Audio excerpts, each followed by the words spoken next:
is a hard topic. This topic is a hard topic, and it may be your lived experience or the experience of people that you love. So it may be a little bit more difficult, and I just want to acknowledge that. And in keeping with trauma-informed practice, I'm going to offer some regulatory mindfulness things at the beginning, middle, and end to help regulate our nervous systems as we cover topics that are maybe uncomfortable. So first, I'd like to start us off with resourcing. And we're resourcing because we're going to be talking a lot about a lack of safety. So what is safety? Safety is being in connection with someone or a group that makes you feel safe, as well as you are actually physically safe from danger, risk, or injury. So let's begin by resourcing ourselves. And on the screen, there's a rose because roses are significant for my family in terms of resources. I am from St. Thomas, the US Virgin Islands, and my maternal line began being there because my great-great-grandfather fell off of a roof. And my great-great-grandmother then had to relocate to be near her brothers with her 10 kids. And so she came to St. Thomas and did subsistence farming. And I would ask my grandmother, who was raised by her, well, how did she not lose it with so many kids and not having money and being from somewhere where she came speaking French and not English? And she said, well, she used to have a little patch of roses at the end of the yard. And we knew whenever she went there that we had to leave her be and that she would have time to pray. She was very religious and she liked nature. So whenever I see roses, I just think of the strength of my maternal line, and it gives me a sense of energy and joy and strength. So what I'd like you to do is I'm inviting you to think about something that gives you a sense of strength or joy. It could be anything, a song, your pet, your loved one, nature. And if you can't think of something, you can use this rose as your thing. And we're going to do a little resourcing exercise. So first, I encourage you to close your eyes if you feel comfortable to do so, or to find a place to gaze that's not distracting. And I like to place one hand over my heart and one on my belly just below my rib cage, and I feel very soothed by that. And so I encourage you to do that and just sense the weight of your hands on your body and notice the warmth of your hands and the movement of your breath under your hands. And now we're going to embody our resource. So bring to mind the thing that makes you feel happy and joyous and safe. And notice if there are any sounds or smells, textures, or tastes that come with that resource. And just notice if you have any changes in your posture as you're imagining this resource. And if your facial expressions are changing, or your body tension. What thoughts are coming up? And what feelings as you think about the meaning of this resource?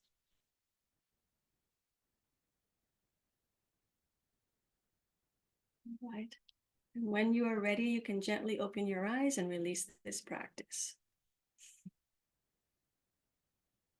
So let's first determine what we're talking about, which is trauma. And so what is trauma? It's a nervous system response to a real or perceived threat to physical or emotional well-being. It's not defined by the event, but it's the reaction within the body that defines trauma.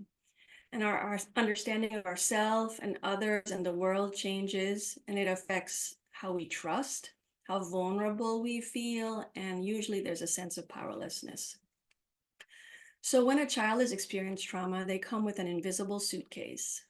It shapes their beliefs and expectations about themselves, about the adults who care for them, and about the world in general. So what's in this invisible suitcase?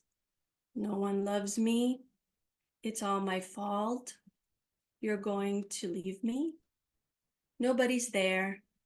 Grown-ups lie, and I am bad. So what are the child factors that are impacting trauma? There are child factors, there are caregiver factors in this context. So the age of the child and the level of brain development is really important because the younger the child, the more vulnerable their nervous system is and the more dependent they are. And people often feel, well, if they're younger, they'll forget about it. But the truth is, the younger they are, the more impactful it is because their stress response is turned on and their brains are wiring in those first years. And if there isn't enough support for them, they develop a more sensitized response to stress. What is the constitution of the child? What are their in utero experiences of stress? Did their mom have drug use? Was there any violence happening? Was mom ill?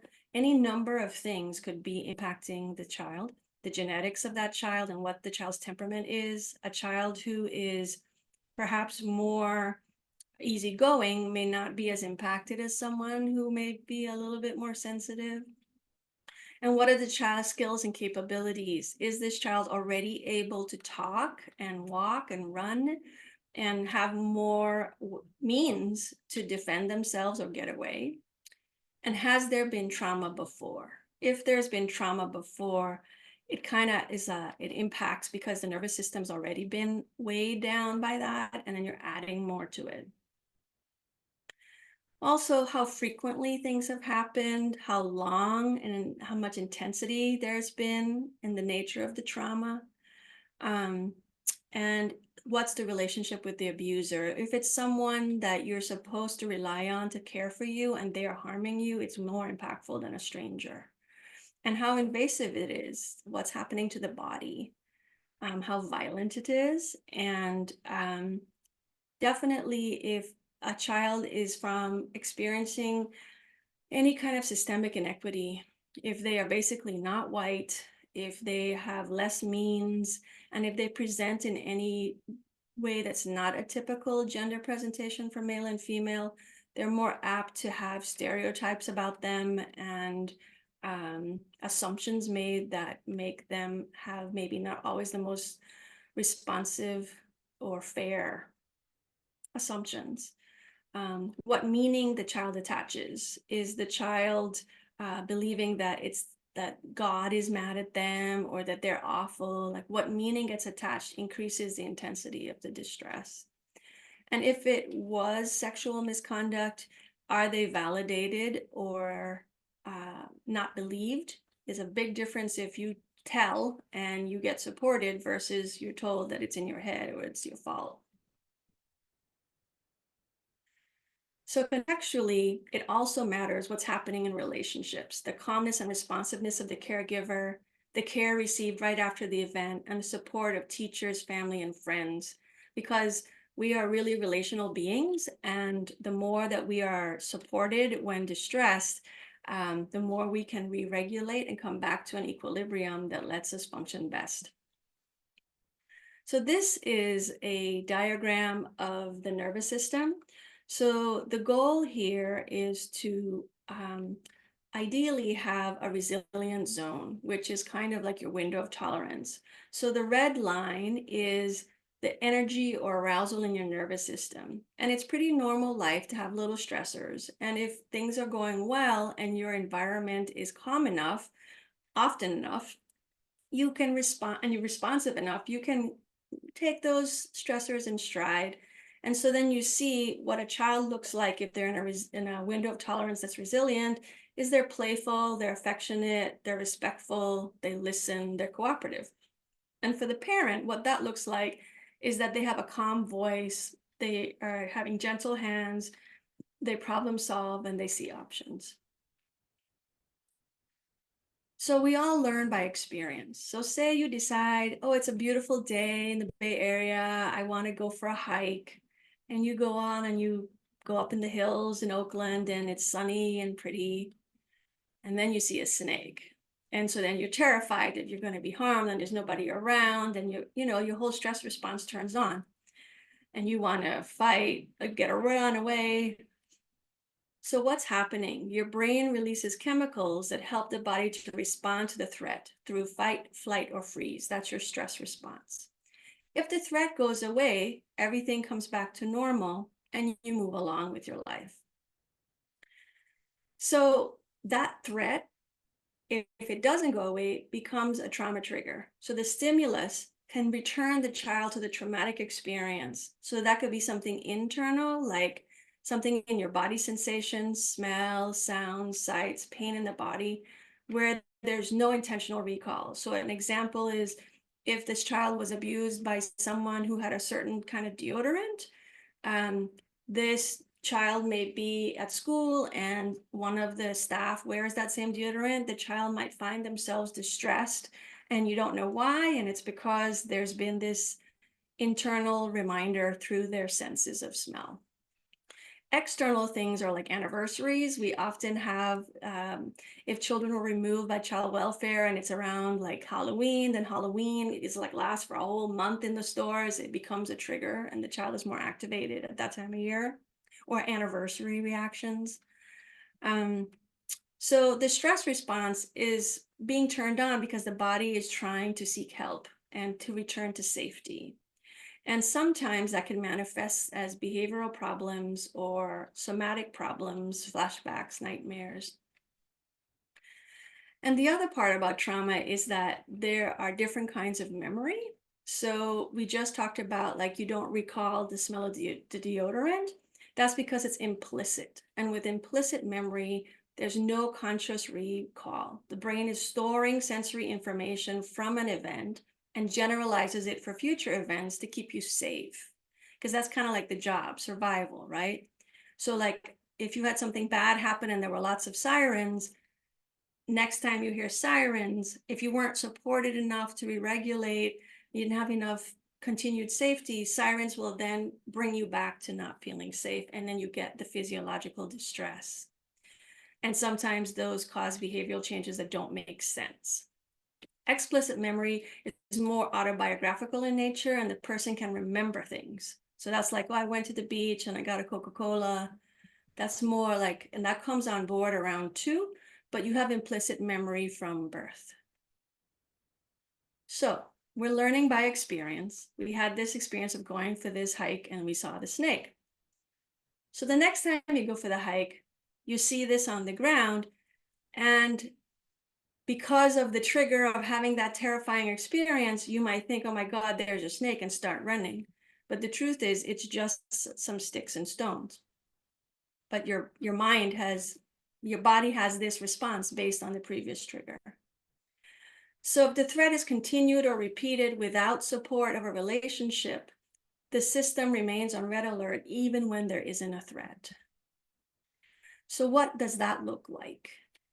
If you are no longer in that nice window of tolerance and you on the hyperarousal, which is the top of this diagram, you have more energy in your nervous system. So you have anxiety, panic, angry outbursts, you're pain, you're edgy, you're irritable. And if you're in the lower zone, you have depression, sadness, exhaustion, fatigue, numbness.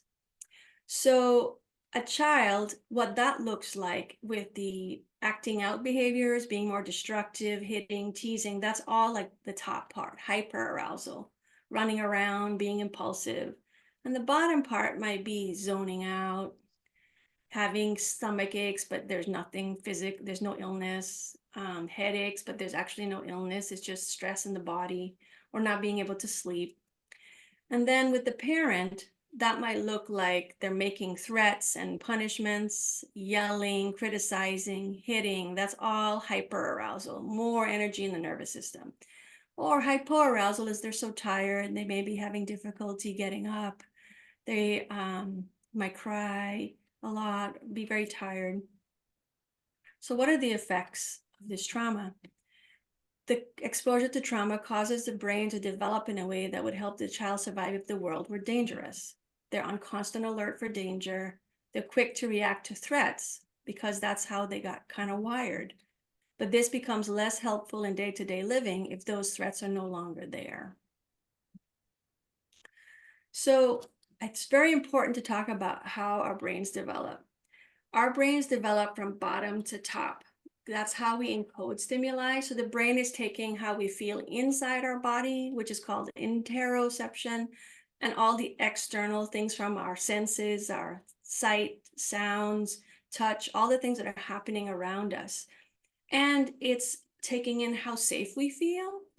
All of this is happening automatically, and it's getting stored as we have experiences. So the brainstem manages a lot of things automatically, and it's on board from the time we are born. So it manages our heart rate, our breathing, our temperature regulation, our motor control, the muscles in our face and neck. And it's making sense of things as they co-occur. So it's taking meaning from all the things that are happening inside and outside of us. And the limbic system is how we deal with learning emotions. And I kind of think of how the love happens. So if you have co-regulation, meaning you are having caregivers that are supporting you and being responsive to you, you will develop to be a child where they're not as reactive and they're able to get to build wiring from the bottom to the top, where there's a prefrontal cortex and there's thinking, which is what we want. We want kids who will pause, who will think, who will plan, who won't be impulsive, right? And so, and have, think about their values when they make decisions and whatnot. But all of this is happening by how relationships happen, as well as what's happening in the environment.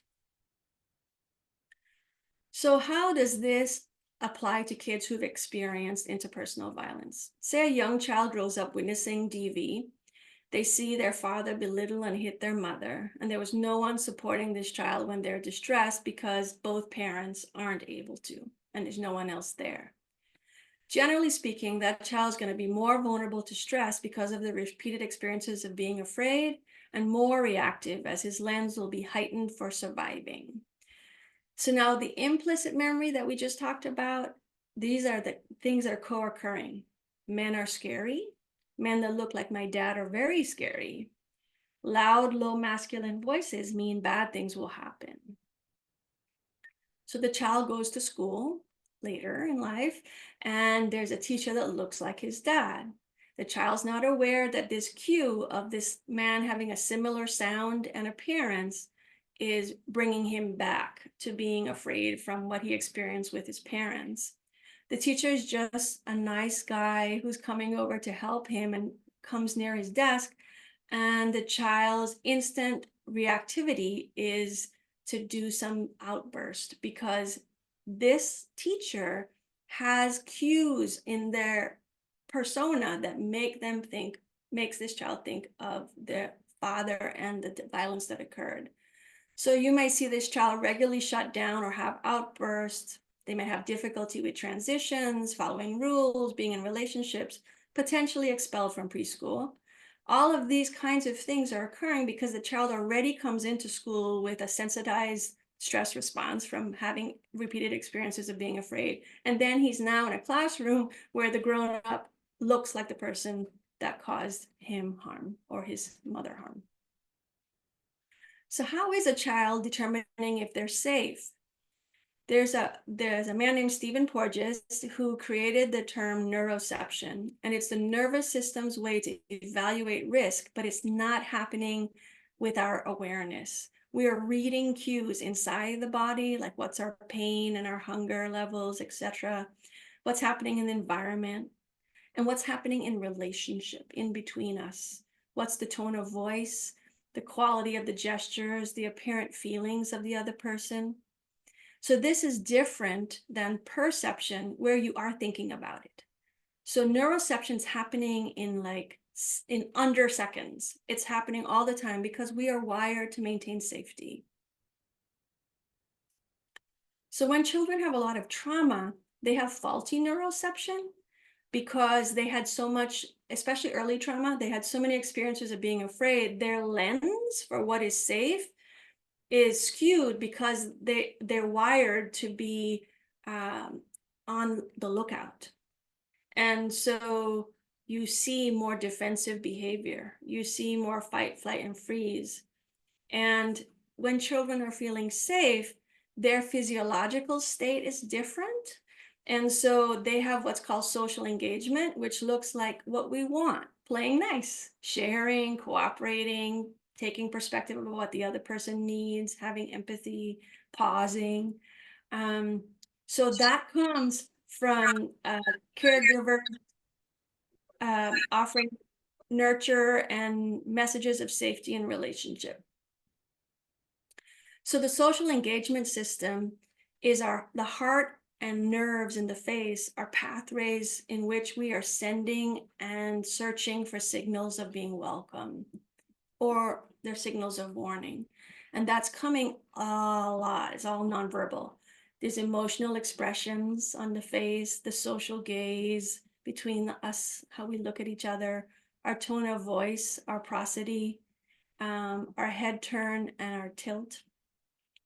All of these things, we're reading each other, and babies don't have words for quite a while. So we are very much nonverbal in our early life, and actually nonverbal cues matter throughout life.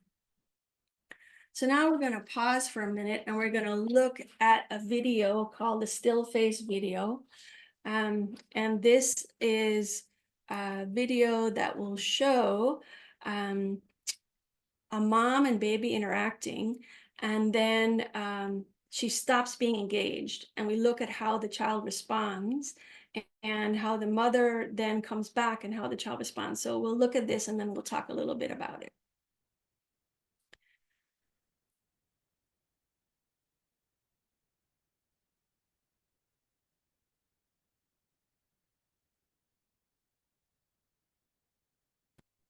I'm sorry. Try again.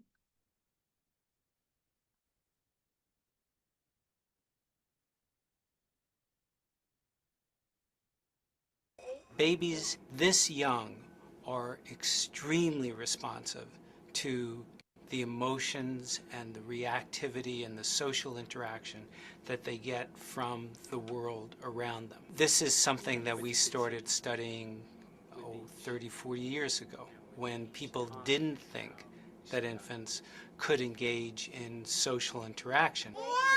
In the still face experiment, what the mother did was she sits down and she's playing with her baby, who's about a year of age. I'm my good girl. Oh. And she gives a greeting to the baby gives a greeting back to her. Yeah. This baby starts pointing at different places in the world, and the mother's trying to engage her and play with her. They're working to coordinate their emotions and their intentions, what they want to do in the world. And that's really what the baby is used to. And then we ask the mother to not respond to the baby. The baby very quickly picks up on this. And then she uses all of her abilities to try and get the mother back. She smiles at the mother. She points because she's used to the mother looking where she points. The baby puts both hands up in front of her and says, "What's happening here?" She makes that screechy sound at the mother, like, "Come on, why aren't we doing this?" Even in this 2 minutes, when they don't get the normal reaction, they react with negative emotions, they turn away, they feel the stress of it. They actually may lose control of their posture because of the stress that they're experiencing. Okay. I'm here. And what are you doing? Oh, yes. Oh, what a big girl. It's a little like the good, the bad, and the ugly. The good is that normal stuff that goes on, that we all do with our kids. The Bad is when something bad happens, but the infant can overcome it. After all, when you stop the still face, the mother and the baby start to play again. The ugly is when you don't give the child any chance to get back to the good. There's no reparation, and they're stuck in that really ugly situation.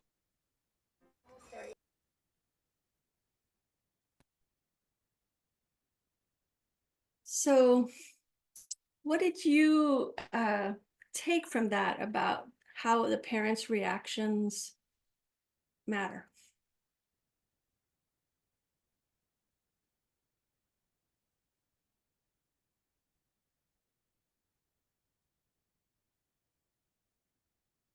Hi, go ahead, Belinda.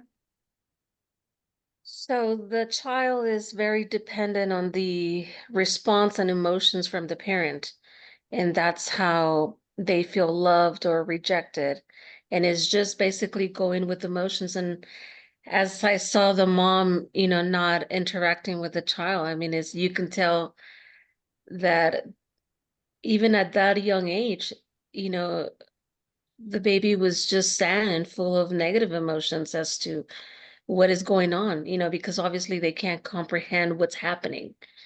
And so very dependent on the mom, yeah. And on any parent for that matter. Yes, they're very dependent and they're looking at your face. They're looking for that responsiveness and connection. And this mom had a fairly good relationship with that baby because you can see when she did re-engage, the baby was able to settle more quickly than if they didn't have such a great relationship. Very dependent on looking for that connection. Yes. And what did you notice about the baby's efforts to connect? What did you see? So the baby was trying to replicate everything that seemed that worked prior to. Um, and at the beginning, the baby was just doing the same motions again, trying to replicate what got the attention of the parent. And then there was a point that the baby was very confused because it's like, okay, I've done everything already and it's not working. So why aren't you? And the mom's face was just no reaction, no. So I think obviously because there's no verbal communication and because it's a baby, it obtains the cues from the facial expressions. And I think that's what made it more challenging. And you can see how the baby was in distress. Yes, yes. And the baby had skills. The baby could reach their hand, make noises, even if they didn't give words yet. Um, you could see like trying to make sense of this pattern that it isn't matching what I had before. Yeah. It's also, I just want to say that this happened to be a mother, but this would also be true for a father. That, it's really human. It's about human relatedness and connection. Yes, it was. Marcella wrote, it's amazing how the baby was able to link past experiences by pointing. Yeah, well, the baby was trying. She's like, look, these are my baby skills. I make noises, I point, I scream, like, what is my way to get you to be there for me? Right? So, all right.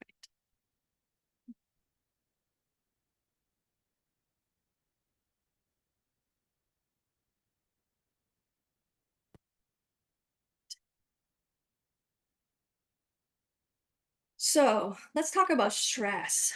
Um, Stress sometimes gets a bad rap, but the truth is that we need stress to develop. Because stress is basically a demand on our systems, like our physiological systems. So positive stress is where we can control it, and it's predictable and it's moderate. So like when you're developing in life, you are from a little kid, you're learning to walk, um, ride a bike, all the different things you do, you're having to try again and fail. You have challenges, you have novelty, but you are able to persist because you're getting support and you're moving along the developmental trajectory. And so What happens with tolerable stress is that it's something that's more severe, like a car accident, for example. So it's more serious, but you still have support. But what happens with toxic stress is it's unpredictable, it's coming out of chaos, it's constant, and there isn't enough supportive, protective relationships. And so if a child experiences a lot of toxic stress, it's exhausting for the nervous system because the stress response reaches all parts of the body. And so it keeps staying on. So your organs are getting tired. Um, so there's more increased risk for problems emotionally, physically, in health. So I want us to take a look at, earlier I talked about how the brain develops from bottom to top, and it matters what's happening in our relationships. So this is a PET scan of a child who was a Romanian orphan. So it was less about abuse and violence, probably, and probably more about neglect. I'm not certain, but I use this just as an example to make this ideas a little bit more real. So the brain on the left is of like a healthy person, and the brain on the right is from someone who experienced a lot of deprivation. So what I want you to think about is how those two brains are different and what that might mean for how this child, this adult now functions. So looking at two of them, I'm going to stop the screen so we can talk. So give a good look at the two of them and think about what are three things that you can tell that are different between the brain on the left and the brain on the right.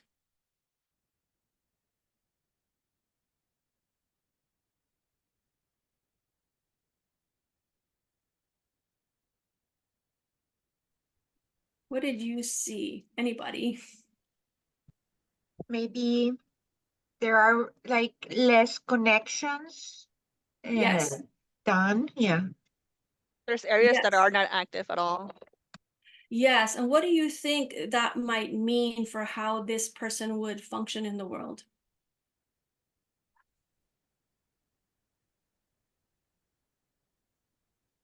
They would be a lot of triggers, on the areas that are missing that create stimulations. And again, those are by triggers, Yeah. association.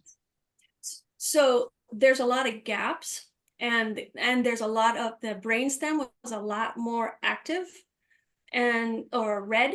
And so that means like, like how we said how we learned bottom to top.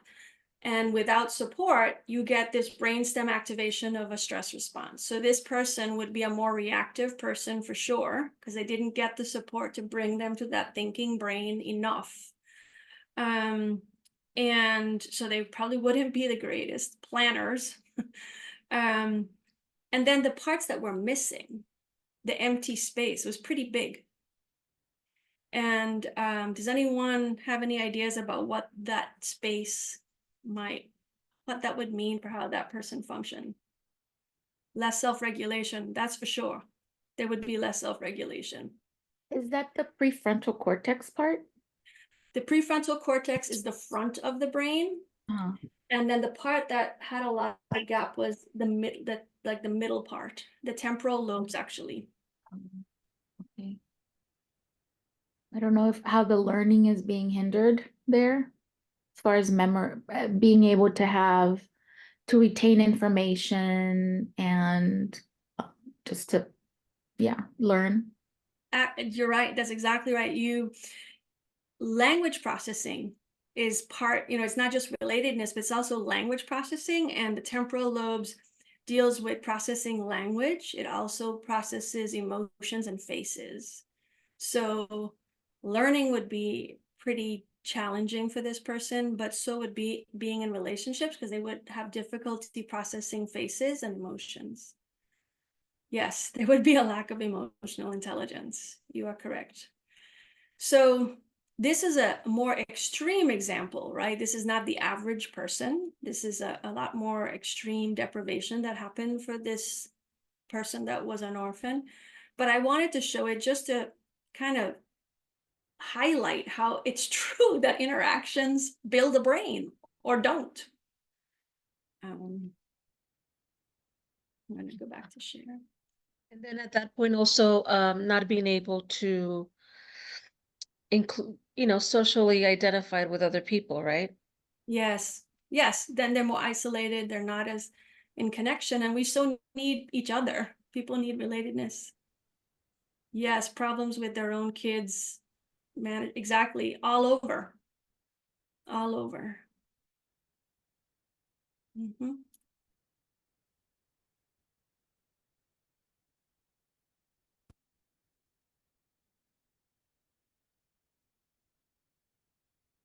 I do want to say that repeated engagement, the brain is malleable, and we'll talk more about that. Here we go. Neuroplasticity. So neuroplasticity is the capacity for the body, brain, and nervous system to change, grow, and heal. So we cannot get rid of painful relational associations in the past, but there is still hope. We can recognize how our patterns are, and through repetition, build new associations that can become new, healthier default pathways. But it requires a lot of intention to build new pathways, because it's much easier to go to default because that's what's kind of already wired in. So it does take a lot of care and intention to be responsive and nurturing. And that's what young kids need. And it's even more hopeful that the child is younger because they've had less layers of wiring. You have more, you have an earlier intervention. So adverse childhood experiences are potentially traumatic events that occur in childhood, defining childhood as being under 18. And they could be direct experiences like abuse, neglect, witnessing violence, or an environmental context of a child's home, like parental substance use, or if they have mental health problems and instability due to parent separation or parents being in jail. And the way we even came up with this was back in 1998, Kaiser did a study of 17,000 of their members. And that came about because Vincent Felitti was a doctor in their obesity clinic in San Diego. And he started noticing a trend that people who were having the most success in losing weight would come back, would drop out. And he was like, why is this happening? So then he had made like overtures to understand, and did some simple questionnaires, and found that most of these folks had sex abuse histories. So he had this idea that there should be a more longitude, like a larger study. So he contacted the CDC and he partnered with them. And so Kaiser did this study on 17,000 of their members.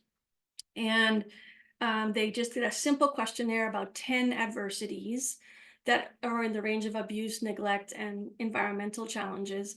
And their sample was mostly white people who were middle class. They could have insurance, right? And what they found, that there was a correlation with 9 major causes of death.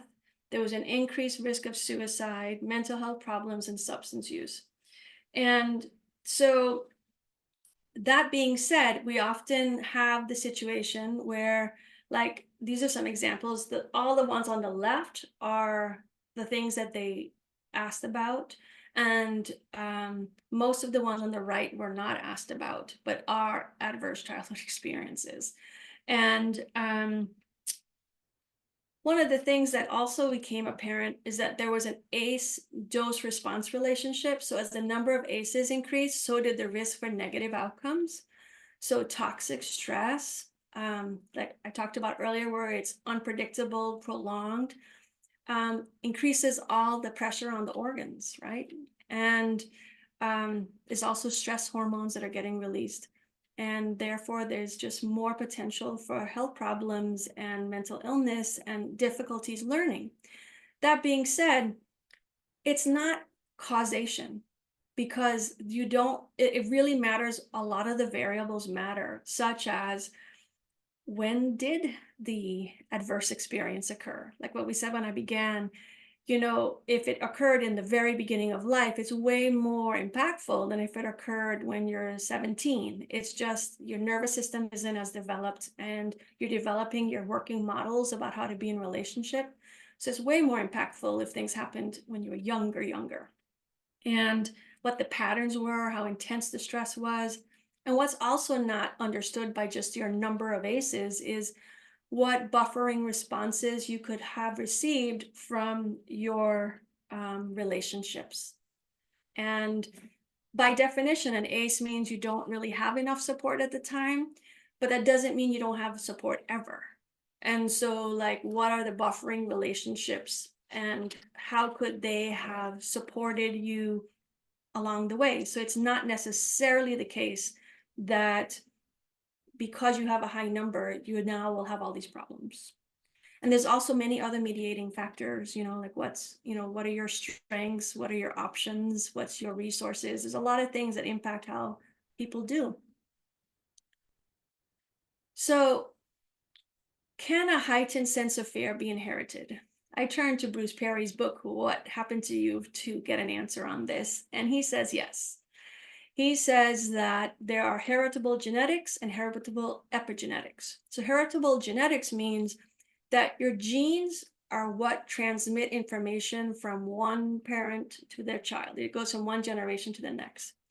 Some parts of a stress response can be inherited, meaning a child can be born with a sensitive stress response and become overwhelmed by minor shifts in sensory complexity. Heritable epigenetics is something different, because epigenetics is the study of how behaviors and environment can adapt to activate and silence those genes. So epi is Greek for the word above, and epigenetics means that the mechanisms are happening above the gene. So they're not changing the internal workings of the gene. It's kind of like a switch that is turning a gene off or on.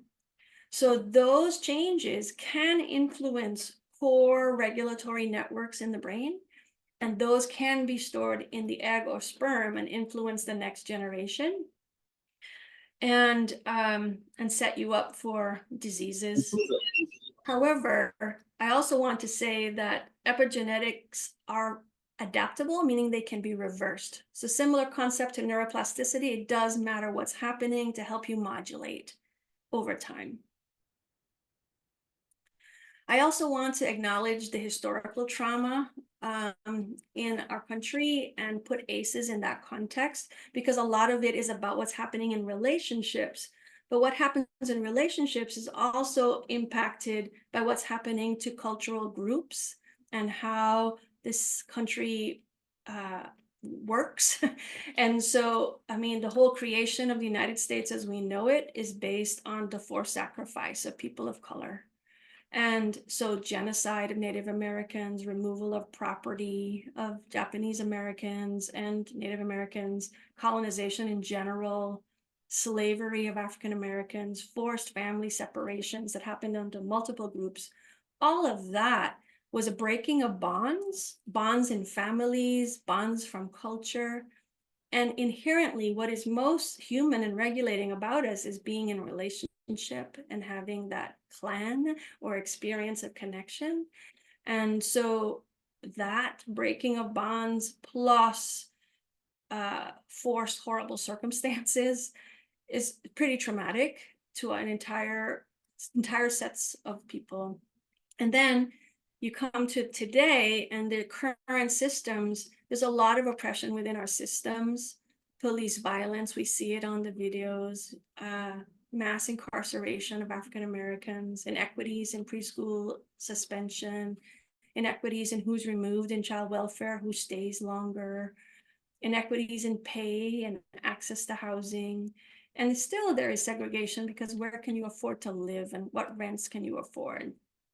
So all of these factors are influencing how people feel and what their options are and their sense of safety and dignity and belonging. And so then when you get these ACEs, it's important to keep all of that in context instead of just viewing it as how people cope or don't cope.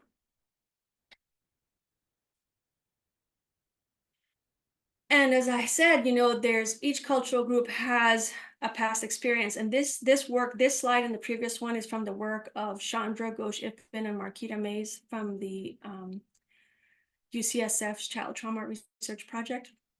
And each cultural group is having its own history and their models of being in relationship and their expectations about themselves and others and how others view them and how behaviors are attuned to or not attuned to, and then how those stereotypes get internalized and what oppressive conditions are maintained. And that is our historical legacy. And this legacy is impacting a caregiver and how they then interact and what they expect of themselves and their children, what they attune to or don't attune to about their kids, what they've internalized, and then how the child then behaves. So it's an intergenerational transmission. So I'm going to pause this right here and briefly do a little care for our nervous systems with a body scan. And I want to credit the Center for Mindful Self-Compassion, whose work I'm drawing upon to offer you this. And I want to offer a poem by Thich Nhat Hanh. It's called For Warmth. I hold my face between my hands. No, I am not crying. I hold my face in my two hands to keep the loneliness warm. Two hands protecting, two hands nourishing, two hands preventing my soul from leaving me in anger. So let's take a few minutes just to bring our attention inward. I invite you to close your eyes if you feel comfortable or find somewhere to gaze that isn't distracting to you. And just let yourself settle for a minute. I like putting my hand on my heart and my hand on my belly, just under my rib cage, but whatever works for you. Just notice the warmth and pressure of your hands. And just notice for a moment how your face feels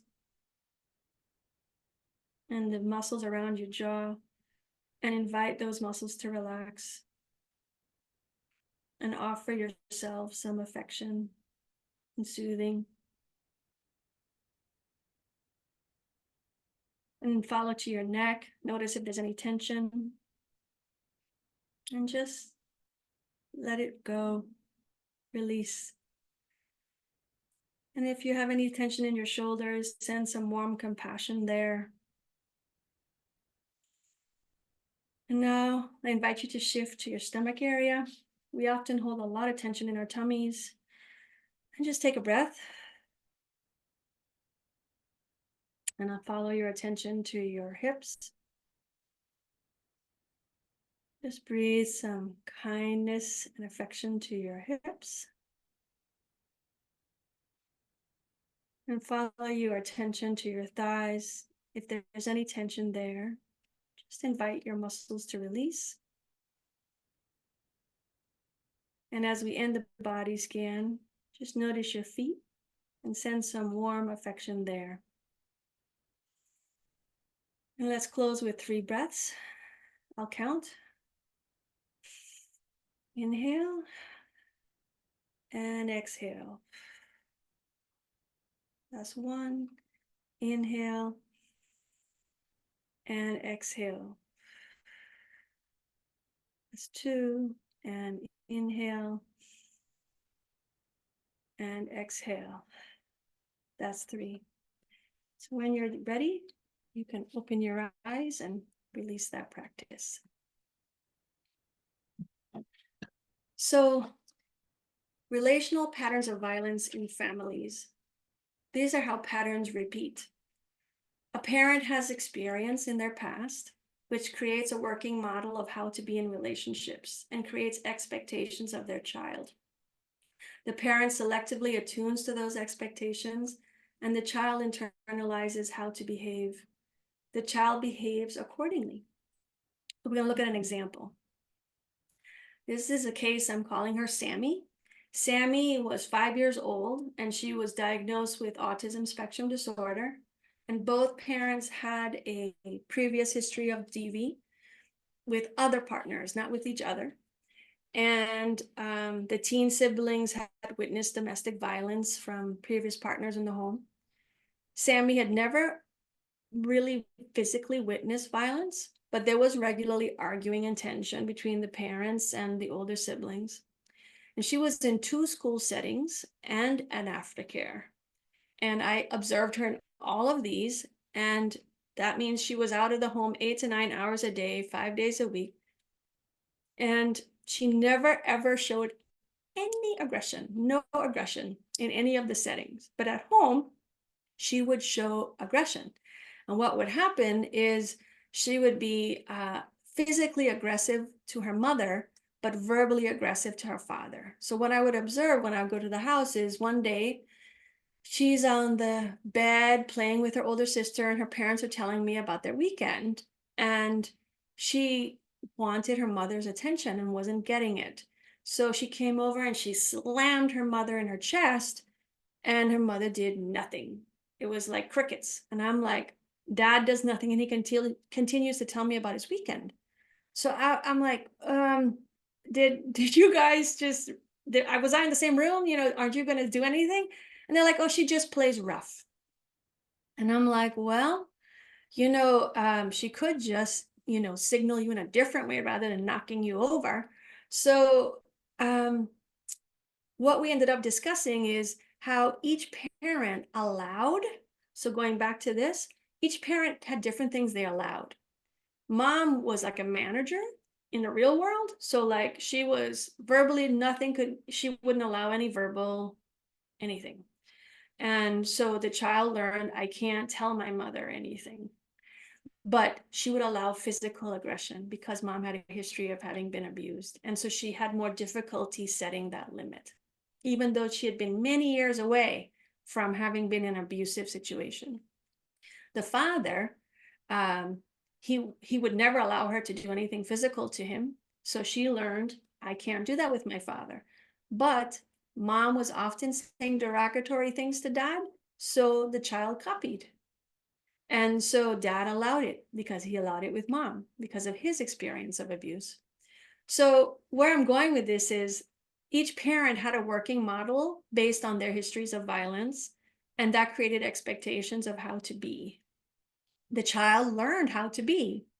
And this is a child who's on the spectrum, so there's more difficulties with relationships, but she never did those things outside of the home. So she learned that in intimate relationships, this is what we do. And this is even without the family having any obvious violence occurring in the home now. So it's so compelling to me how we still repeat patterns if there's not intention to do things differently. So over time, we did shift that, because then they had to work together differently as parents. Dad had to support mom when she would be triggered about anything physical and support the limit setting. And mom had to quit saying mean things to dad because that would help the child not have that model. And it was able to change over time. But this is how it happens in relatedness. So how are babies affected? Sometimes people say, oh, babies aren't affected. They were asleep. So this study, Graham, Fisher, and Pfeiffer did a study with 6 to 12 months old sleeping babies to assess how they process the human voice. And some of the babies were from homes where there was conflict. So while asleep at their normal bedtimes, babies heard a male voice say nonsense sentences with different tones: neutral, happy, angry, and very angry, while in an fMRI machine. And what that means is the machine is taking pictures of the brain as they're having an experience, right? So what they saw is that all babies process emotional speech during sleep, and babies from homes with higher conflict were more sensitive to very angry speech. So even while asleep, babies are impacted by the noises around them and the conflicts that can occur. So what do babies look like when they are out of their window? So hyperarousal, there's frequent fussiness, inconsolable crying, difficulty being soothed, heightened startle response, arching of the back, difficulty settling into the caregiver, difficulties with sleeping and eating, rigid, stiff muscle tone. Hypoarousal, shut down, looking vacant, may sleep excessively, limited movement, being floppy, consistently averted gaze, less responsive to interaction, doesn't signal the caregiver, may not cry much. So in young children, which are a little bit older, like toddlers, preschoolers, there's reactions to trauma reminders. Things, events, situations, sensations, all connect the child with a traumatic event. And that can create moods and behaviors that you don't like, some of which may be acting younger than your age, or difficulty sleeping and eating. Or you get the headaches, the stomach aches, the fevers with no medical cause. So what does it look like in terms of hyperarousal for kids that are a little older? They're sensitive to noise and other sensory input. They're agitated, they're hyperactive. They're confused about what's dangerous and who to go to for protection. They're hitting, biting, running away. They're having tantrums. And hypoarousal. They may be withdrawn, reserved, avoiding contact, flat or fearful expression, under-responsive to the caregiver's interaction. They have social withdrawal. They don't want to engage in play. So what do we do? You know, how do we help a traumatized child return to states of calm? So Bruce Perry, he's a neuroscientist and he does a lot of work about child trauma, has like a model called the 3 R's. And normally, you know, I think the average person isn't raised to think like this. They often think, you know, you set the limit and, you know, you tell them da da da da da. But what he's saying is kids can't always take it in. And so you first have to help them regulate their nervous system a little bit out of the stress response. Because like we are at core regulatory creatures. We, even when we were in the womb, we were hearing our mother's heartbeat, her digestion, you know, whatever was happening outside. Like we were raised with her moving, you know, that was our initial experiences. So we're very rhythmic. And so sometimes the ways you're dealing with fight, flight, and freeze is to do things that are regulating, that are somatosensory. So things like walking, throwing a frisbee, rocking, singing, Play-Doh, things that can provide regulation to the senses. And rhythm is a way to provide some of that.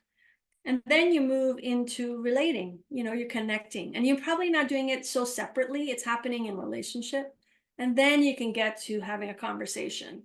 And sometimes that's not so appealing to folks because they're like, no, he did the wrong thing and it needs to be punished or whatever. But you want it to be where they learn, where they make adjustments. And so it does matter that you keep, you know, the biology of humans in mind. So what are key strategies to help children feel safe and manage overwhelming emotions? Usually being physically close helps. The tone of voice, unless they were abused by someone who was manipulating that, mostly we are calmed by having a gentle tone of voice. Offering verbiage that assures safety. Having an empathic approach to problematic behavior. Sensory interventions like gum or Play-Doh. Movement, playing catch, jumping on a trampoline. These are some examples of things that help. So I'm going to give you some case examples of mine. I had a child, we're going to call him Roy, who was 5 years old, and he lived with his grandmother, who was his legal guardian. And he had witnessed and was physically harmed in the domestic violence between his parents, and his mother was inconsistently available. So when he would come to therapy and it was near the time to end, he would be very triggered by the fear of being abandoned because he had been abandoned by his mother, right? So some of that would kind of transfer to me.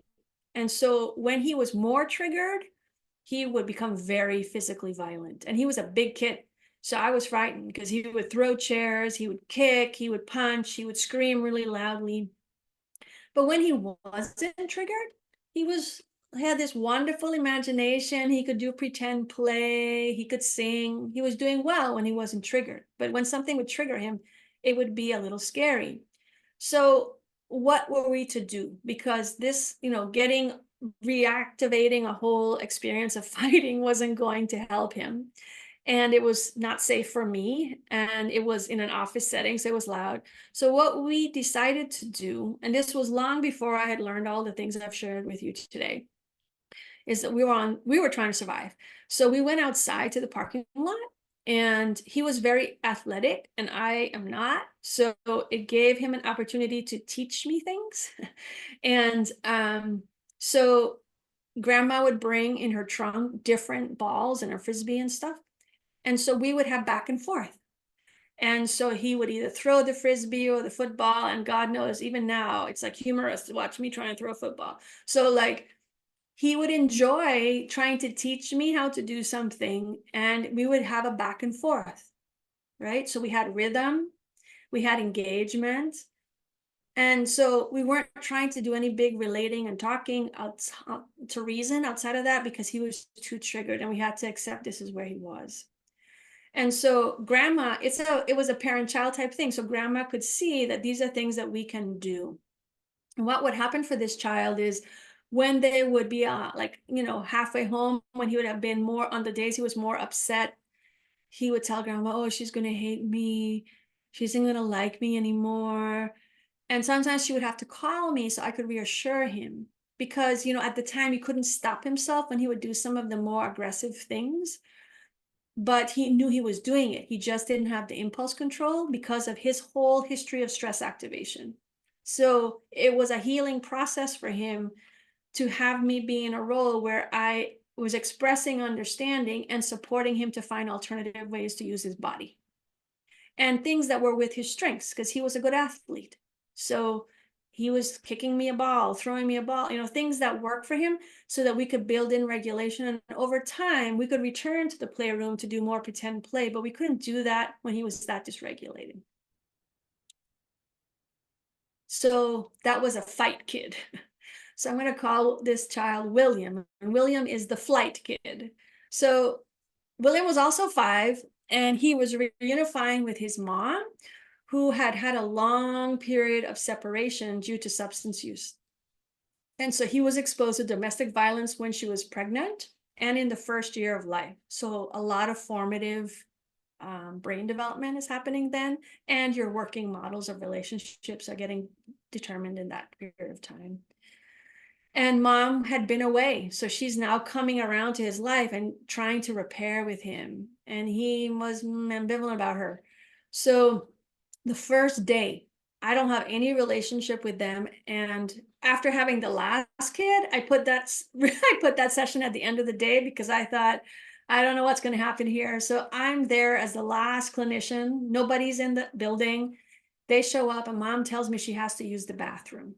So I turn my head to direct her, because it's down the hall. And just that head movement, he bolted out the door and he ran like 2 blocks. And it was late, it was dark. So I was terrified because we had to go find him. And, when we found him, he was near these little cats. There were some cats, because where our building was at the time, there were some stray cats. And he told his mom he had to go take care of the cats, because why? They didn't have their mommy.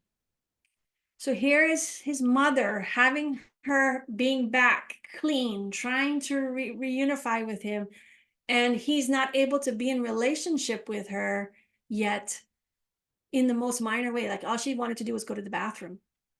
And but he would replicate this issue by wanting to take care of those cats. And so what we did was, and he would bolt a lot. So we had to come up with strategies. So we closed all the doors and we put, like, kind of like how hotels say a do not disturb sign. We had red for all the doors that he could not go in, and green for the doors that he could, which was the playroom and the bathroom. And mom made a little box that she kept with pictures of a cat. And she was thankfully using her strengths. She was a really good creative writer. So she wrote this story about the cats having found a home and having a mommy, and put it all in a box. So he would carry that box to therapy at the beginning until he felt more secure with her. And we got to the point where mom would say, I am going to go to the bathroom right now. Would you like to come with me, or would you like to stay with Roxanne? So that she was showing understanding of his needs. And I think that over time he felt safer, but then he would do other things. Like he would hide underneath the tables, and that would drive her nuts. And I would be worried about him running out of the building. So we had to find sensory strategies to keep him in the room. So I borrowed one of those mini trampolines from our OT at the school. And I'm like, if you want to run, you can run right here in place. And then she had suggested to me using hard chewing gum because it organizes to use your jaw muscles. And so like he would come in and say, okay, can I have my gum, please? Because it would organize him and he would settle right away. And I had a big red ball and they would bounce on that and roll on that. And so they had an opportunity to play that was just not too complicated. And over time, he was able to tell her, you left me. Because she used to take off when she was using and leave him alone. And he's like, and I was cold and you left me. And you put a box over my head, because she used to cover his crib so that she was keeping him safe in whatever way she could in that level of functioning that she had. So she was able to acknowledge, I thought I was keeping you safe. I was not at my best mind then, and I'm sorry that happened. So there was a repair, and then they were better. So we covered flight, and both children did do freeze, but in William's case, it was more notable. And I mean, when someone freezes, there's not a whole lot you can do because they kind of leave the moment. But what mom would do, she would tap on his foot and say, hey, buddy, and then, he would come back and into the moment. And that was a way he could be kind of gently re-entered when he would kind of space out. So how do you think about how to intervene? You think about what may be lying beneath a child's behavior. What's the child's developmental stage? What's the current state of the child's nervous system? Fight, flight, freeze. How is the problem behavior the child's solution to create safety? Because that is what they're trying to do. That's their best efforts to create safety. So now we're going to pause and we're going to do a little vignette activity. Say that there's a 5-year-old child with his mom and siblings that's been in the waiting room for 30 minutes, and they're waiting to meet someone to talk about a family violence episode that happened the day before. And the 5-year-old child is yelling loudly, hitting his 3-year-old sister, refusing to share, screaming no to everything his mother says. How would you think about this child and his behavior from a trauma-informed perspective? And what interactions might you or strategies might you do to support him?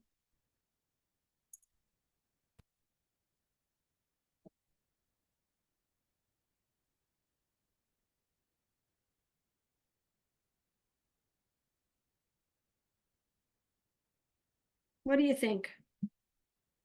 What kind of, first of all, is he in hyper or hypoarousal?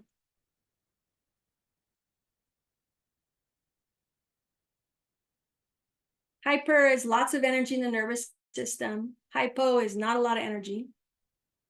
Maria says hyper. Yeah, you guys are on it. It is hyper. And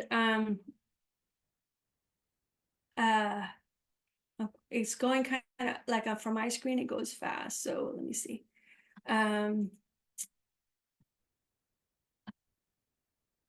Somebody said it. Let me go back. Maybe bring Play-Doh or other sensory toys or activities to lobby while they wait. That's Maria Rosas. That's a great idea. And because he needs things to help him get calmer. Now he's pretty upregulated, right? Because he's hitting and all of that. So how could you help him go from where he is?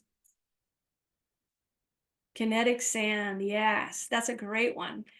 I don't know if people know what kinetic sand is, but regular sand kind of like flows through your hands really fast, but kinetic sand is a little bit more stuck together and it lets you form shapes, but it also can be very soothing. That's a good one. What else could you do that might be more rhythmic?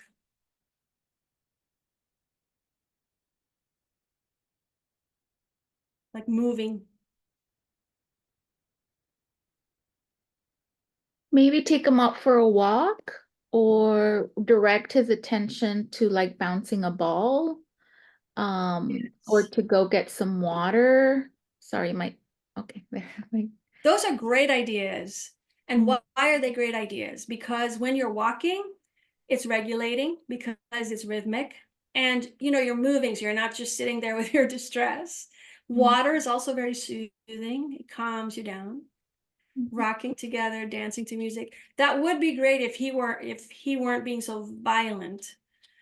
Breathing is a great thing. And one of the things I like is like if the waiting room had pinwheels, because it's such a cheap, inexpensive thing, but like kids, like you get them to breathe by giving them a tool, because Mhm. otherwise they'll be like breaths. I don't think I'm gonna do a breath, right? So it's an idea. So these are some of the things. Blowing bubbles, yes, I like that, Belinda. Bubbles, dollar store. And Play-Doh. Play-Doh is a friend, one of my favorite friends. So these are some things, but it's also what would you do relationship wise? What might you say? Would you say? Would you talk? Would you not talk? And if you did talk, what might help?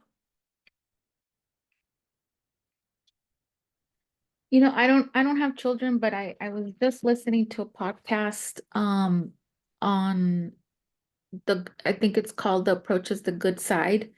And one idea would be to reinforce to the child that they're a good kid. They're just having a hard time in the moment. They're just having a difficult time. So while going on a walk, perhaps kind of reinforcing um and just naming that it's not their identity. It's just a hard moment. Yeah, and the tone in which you say it is actually that's what's really getting through. It's the tone. Yeah. And the thing about the walk, I like the walk, but if you have a bolter, that's really dangerous. So it's like a risk, right? Because you don't know this kid, but I like the idea of a walk for all of them. So it depends kind of like what you have to kind of use your instincts in the moment and you make a choice. So Anthony put magna blocks or magnetiles. I love magnetiles. And generally, I think that can be very organizing. It's just that if he is more in a violent place, it could also be very dangerous because he could throw those and harm somebody. So again, you kind of have to use your instincts, and even how you're walking over seems to how he's responding. Right. I'm gonna bring this back.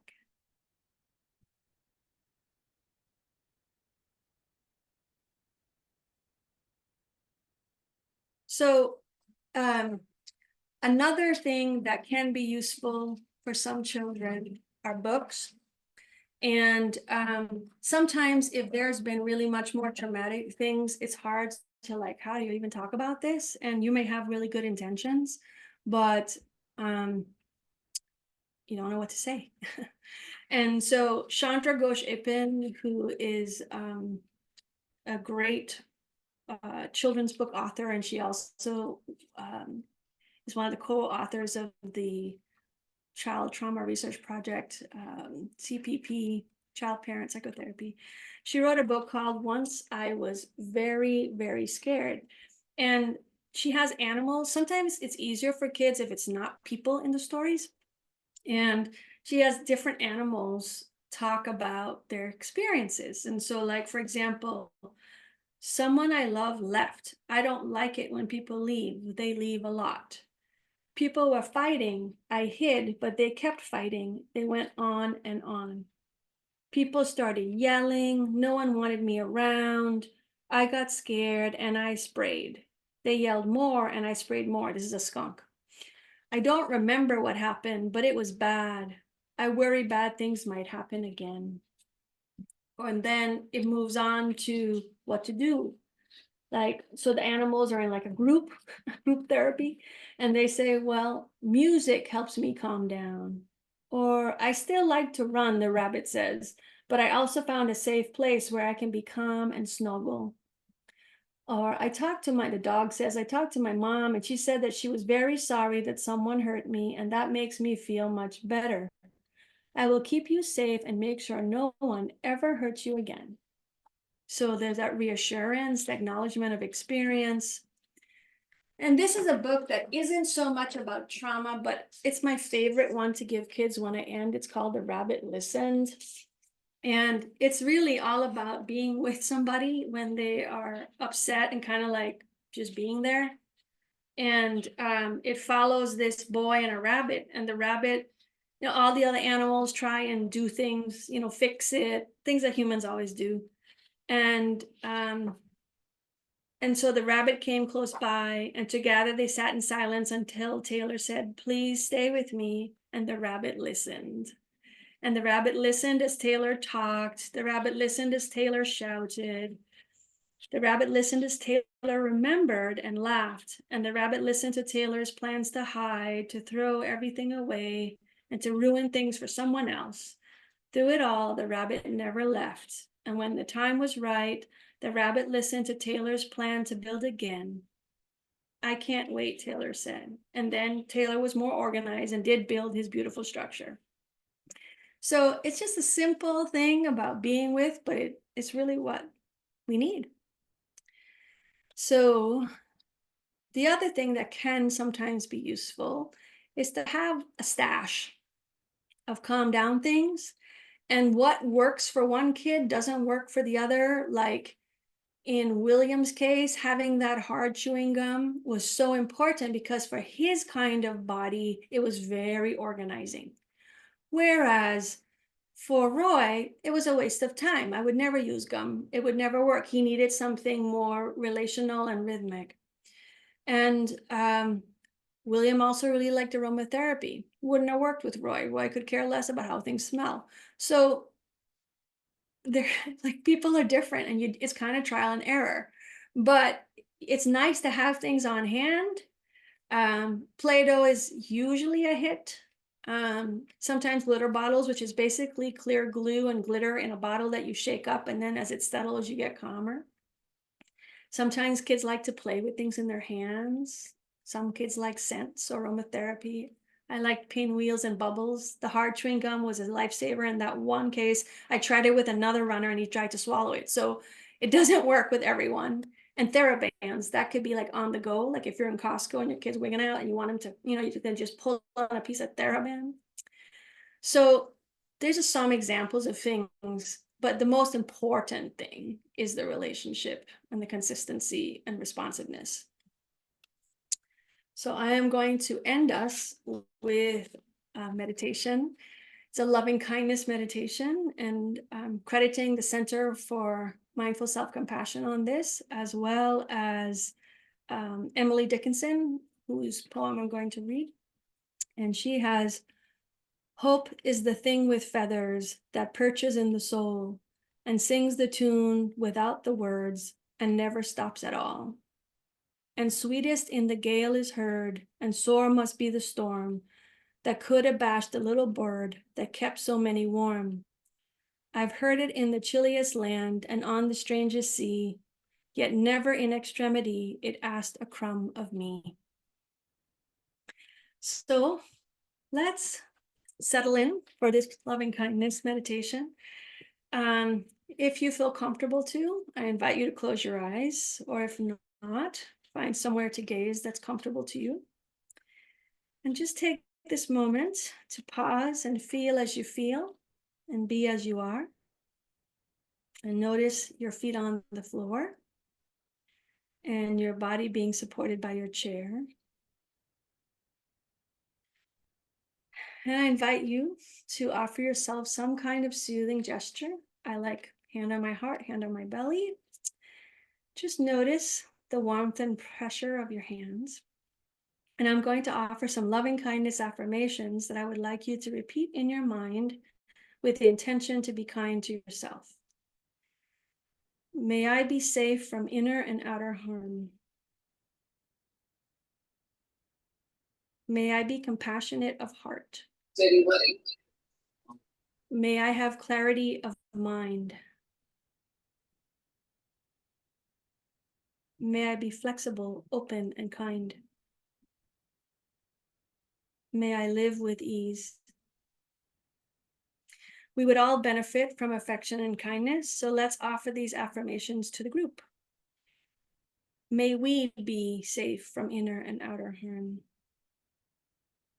May we be compassionate of heart. May we have clarity of mind. May we be flexible, open, and kind. May we live with ease. And let's close with 3 deep breaths. I invite you to offer yourself more soothing by doing a longer exhale for each one. So inhale and exhale. Inhale and exhale. That's 2. Last one, inhale and exhale.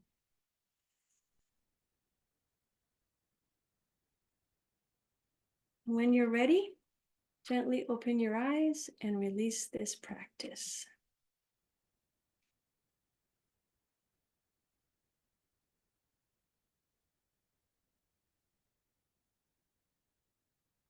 Thank you, everyone. Do you have anyone has any comments or questions?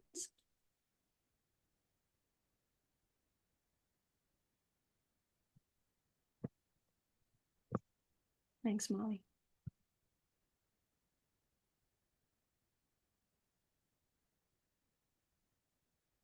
Thanks, Marta. Thanks, Petch and Melissa and Ronnie, Lupe, Abigail.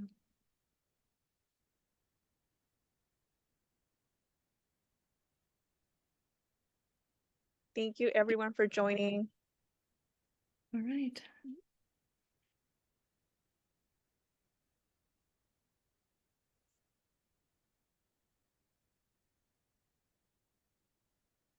I'm happy to stay on Yeah, if yeah. anyone has questions, but Thank you, otherwise Roxanne.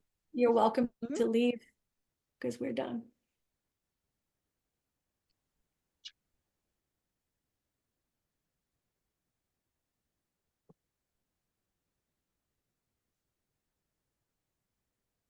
It doesn't seem like they have questions. Thank you so much, Roxanne, for doing the training. It was lovely. All right, so I'll just log out. Yeah, I'm just gonna stop the recording.